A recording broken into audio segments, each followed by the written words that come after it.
Manager. I want to thank you all for being here and also thank you for your flexibility. A lot of moving parts today. Obviously, you're aware that DHS Secretary Kristi Noem is visiting, and that includes a stop over at the ICE facility where earlier today she met with Chief Day along with other law enforcement partners, to include OSP Superintendent Casey Cotting as well as Multnomah County Sheriff Nicole Morrissey O'Donnell.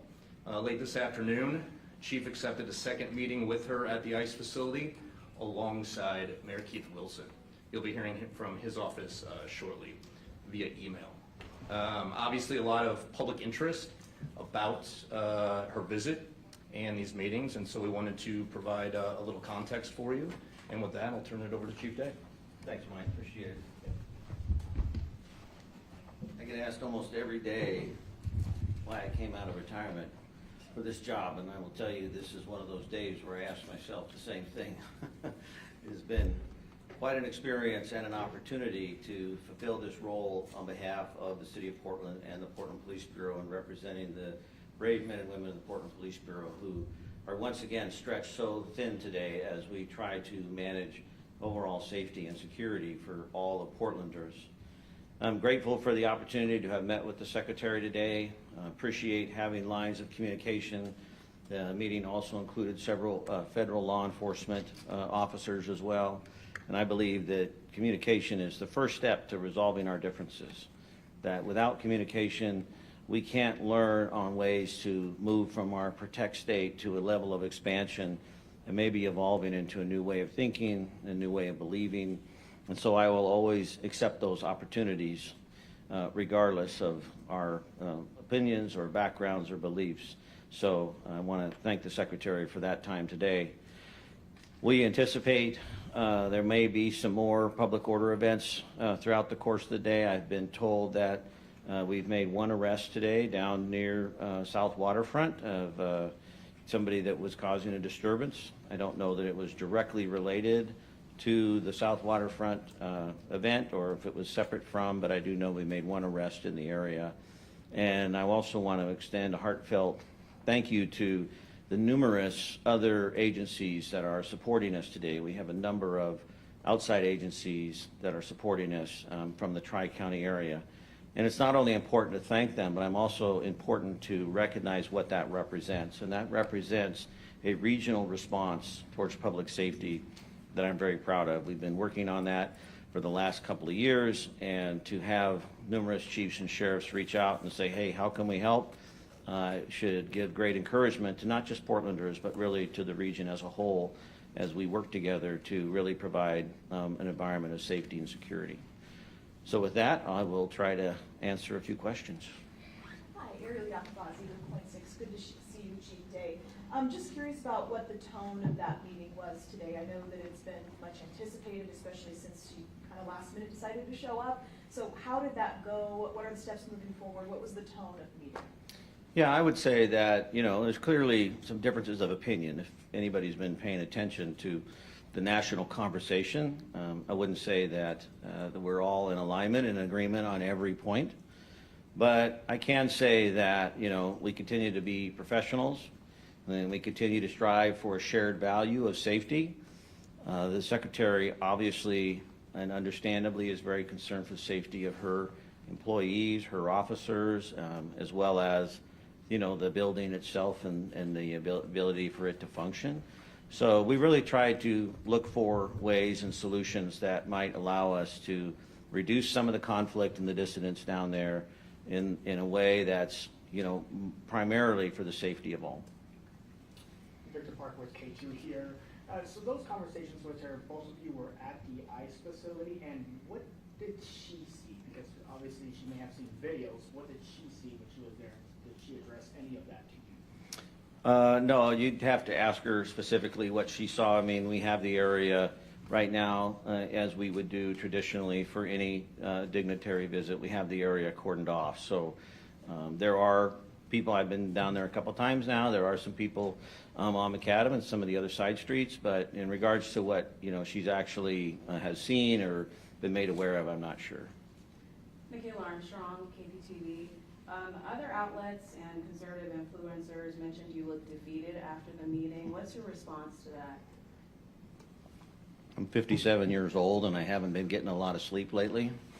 If people want to suggest that I look defeated, then that's certainly a perception, but the reality is there's a great deal of responsibility that comes with this position. And I do not feel defeated. I'm actually encouraged by the continued opportunity we have as a city to step forward and create a different narrative. And I don't say that lightly because it's not easy. It's not something to throw around. This really needs to be a holistic approach, from the governor to the mayor to the county to the council to our community to the police bureau to regional partners.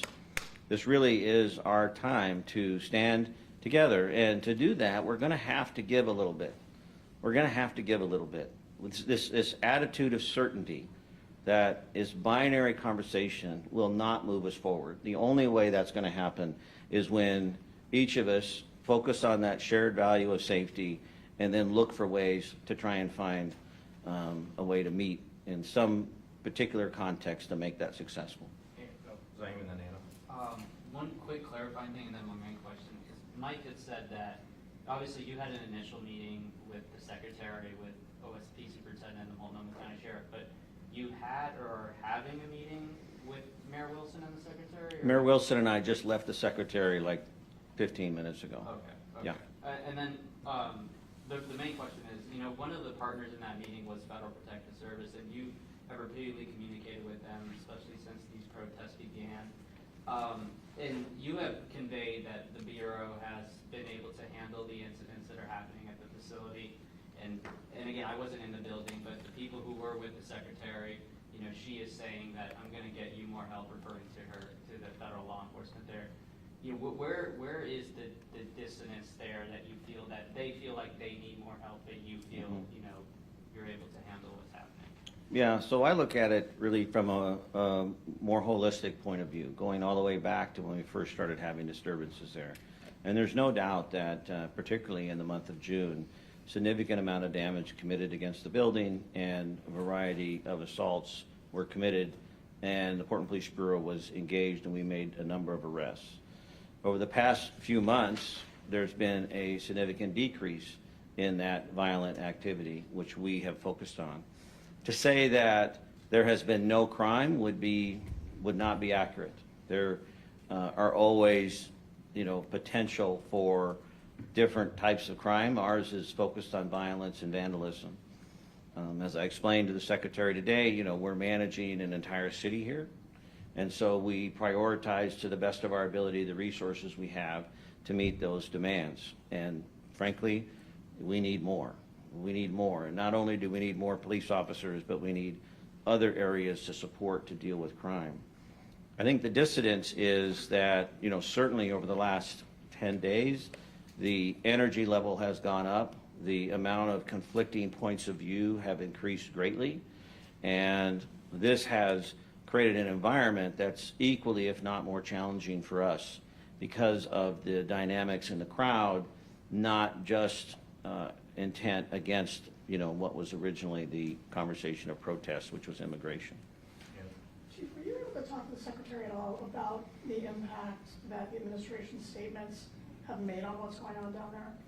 We did mention briefly the importance of our words and our conversations and our statements. And, you know, we're all adults. We all are responsible for what we say and how we say it. It was not good use of our time to determine whether or not the perceptions are accurate. I didn't want to spend a lot of time trying to dive into those kind of specifics. We did speak holistically about the need for a change in the environment and a change in behavior down there, and I'm in agreement with that. And so, you know, I would appreciate the fact that over the last couple of days I've been speaking regularly with Casey Cotting from the state police, Superintendent Cotting, and other law enforcement leaders trying to think about what that might look like. What could that mean in terms of not only a law enforcement role, but really a community role, as well as a political role, what that could be. Captain Cook, KGW, did anything you shared with Secretary Noem today seem to open her eyes to, you know, what's happening on the ground now versus maybe the rhetorical descriptions that have been going around in Washington? Did she seem to find new perceptions of the city versus what she may have had leading onto her landing today? Yeah, I can't comment on, what that may have gone on and, perception-wise. This was really a operational focus and operational conversation about the safety for her employees and then also for the role of the police bureau and the state and the region in this area. So I can't really speak to that. So you mentioned that, you had conversations about what things might look like and how change might be sparked to maybe bring people together, especially down at the South Waterfront where things have been contentious over the last few days at least, and over the summer. What does that look like? What are some things that you guys are looking into to really help maybe calm people down and get things back on track? Yeah, I mean, it really varies. My hope would be that we could have a community-led conversation about how we want to continue to express our First Amendment rights. And we have a model in that. We have a model in that for the last several months where we have seen demonstrations numbering in the tens of thousands, and we have not had nearly the police presence that we've had down there. So I would really love to see a community-led conversation around safety and public order. This will also require a renewed commitment by our electeds to set a tone and an expectation around that. And then I would anticipate us to continue to focus on ways to limit the violence and vandalism. And the degree of violence that we've seen just in the last few days, as I said, once again, within the crowd, I think that we have to be looking carefully about how can we create space in that very confined area so that we aren't seeing those responses. All of that's on the table. Victor's name, and then we'll call. I've got two questions. First, did both of you talk about any specifics regarding troop deployment? Did she seem interested in that still after visiting and having those conversations with you? And then can you dive a little bit more into that cooperation with Tri-County and OSP and their role down there? Yeah, I did not discuss troop deployments. That, is part of an ongoing litigation matter, so that's not something that was discussed. We talked about, when I talk about a tri-county or a regional approach, there's a variety of ways that could look. State police historically has always been a great partner. They were obviously involved in 2020 and helping us navigate some of that. And of course, our relationship with Multnomah County agencies. So that's really a starting point. But what we're experiencing even today, and support from outside agencies, is they're providing additional cars to provide cover and support to Portland police officers. So we have Portland police officers that are assigned to these details. We still need Portland police officers that can respond to calls for service. And so outside agencies are providing cover for cars that need that support. So I think, ongoing discussions about that as a region, that if we have to continue to put extra resources in that area. Remember, there's a lot going on in the city today, though. Today's a little bit of a unique day with the anniversary in Israel as well. We've had 2 or 3 other public order events occurring along with the visit. So I would say today is, sort of top of the thermometer as far as resource intensive. My hope is that after the Secretary's visit's over, that we will have a little bit of a roadmap and an ability, both knowing what her expectations are, the mayor and the governor have a conversation with the superintendent, and then be able to put some plans in action. Yeah, Chief, this is more of a logistical question. You had talked about the Secretary's visit, and the area in the South Waterfront is still cordoned off to vehicle and pedestrian traffic. Is the Secretary expected to return tonight? Or reporters on the ground that heard that from officers on scene? And how long do you expect the Bureau to keep that area cordoned off?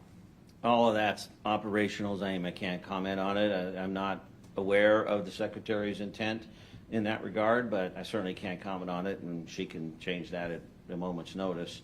In regards to the area, I know that we'll have that area secured for the next several hours, and at some point we will evaluate once again the activity level, our resource availability, et cetera, et cetera. Last question, Catherine. Yeah, so Chief, the Portland Police Bureau has been historically kind of hands-off on its approach when it comes to policing, specifically around the ICE facility. What part of PPB's involvement, in what's happening on the South Waterfront will change now after your meeting with the Secretary? Yeah, well, I'd like to correct, I don't believe we've been hands-off necessarily. We've made almost 40 arrests since June, so we have been present, we have been engaged. I think a couple of, I would anticipate is, continued outreach as we've been doing. I would like to see the, potential of increased amount of police presence. We've been trying to coordinate that with the federal response because we have differing policies and differing expectations around procedures, so we have to work more closely with them, and I have had those conversations as a result of that today.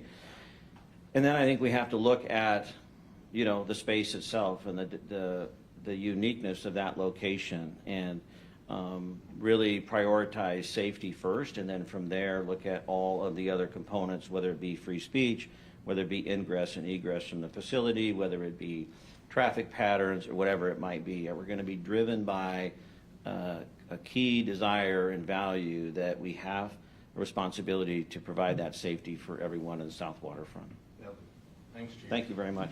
I just want to wrap by saying there's been some questions we've gotten about the motorcade support, and what we have done today and what we will do through the duration of her stay here is provide support that's consistent with any dignitary visiting our city. In no way, shape, or form has PPB been involved in any of her transportation through immigration enforcement, which is on social media that she is engaged in some of that, and PPB was not involved, and that's important for everyone to know. Mike, what is she Thank you. leaving? We can't say. Thank you.